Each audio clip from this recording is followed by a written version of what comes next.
Saya selalu nanya ke orang ya ketika jualan di online ya, kenapa orang harus beli barangmu? Dan jawaban mereka tahu nggak? Ada.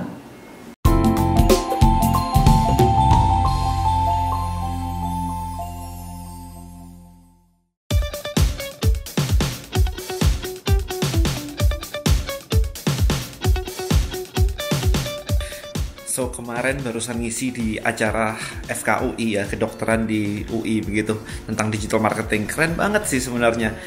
Yang menarik adalah karena mereka dokter gitu ya. Dokter itu kalau kita di marketing nih, Anda sudah sering nonton vlog saya nih, kita sering ngomongin tentang you have to create a problem gitu kan. Jadi mesti nemuin masalah, mesti kalau nggak ada masalah kita mesti ciptain masalah gitu kan, sampai mereka benar-benar aware of the problem.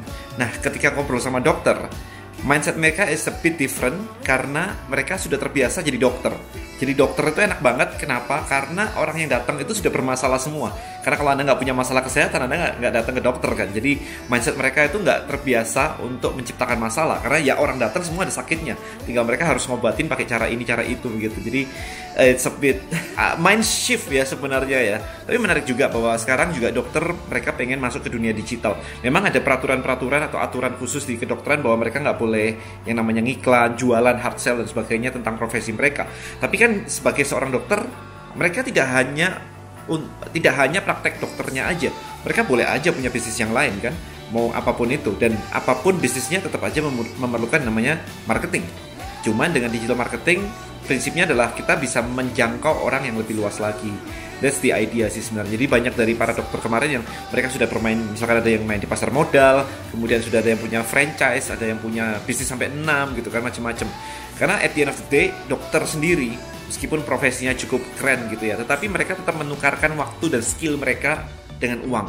Dari problem. Memang ada terutama dokter-dokter spesialis begitu ya, yang income-nya luar biasa gede banget. Tetapi ketika mereka liburan sebulan aja, ya nggak ada income masuk gitu.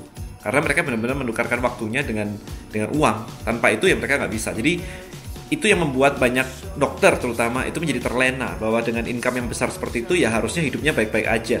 Tetapi mereka melupakan bahwa sebenarnya kita harus mulai memikirkan yang namanya passive income. So sharing di kedokteran kemarin membuka mata bahwa ternyata digital marketing juga bisa membantu.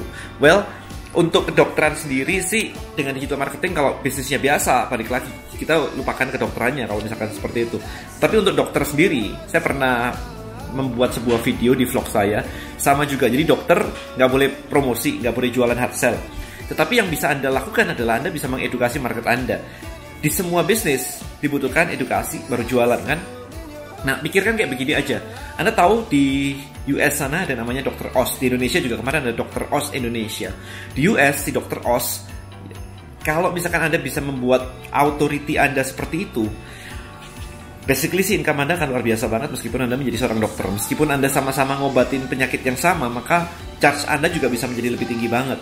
Jadi menjadi seorang messenger, menjadi seorang attractive karakter, menjadi seorang icon personal branding yang dibangun dengan kuat, itu akan sangat membantu apapun bisnis Anda. Sebenarnya itu. Jadi seru banget kemarin sharing-sharing dengan dokter seperti itu. So hopefully kalau misalkan Anda dokter atau Anda punya kenalan yang dokter juga, tonton video ini, kemudian mulailah belajar meleverage yang namanya digital marketing. So hopefully bisnis Anda bisa grow. Thank you so much for watching this video. I'll see you guys in the next video. Bye bye.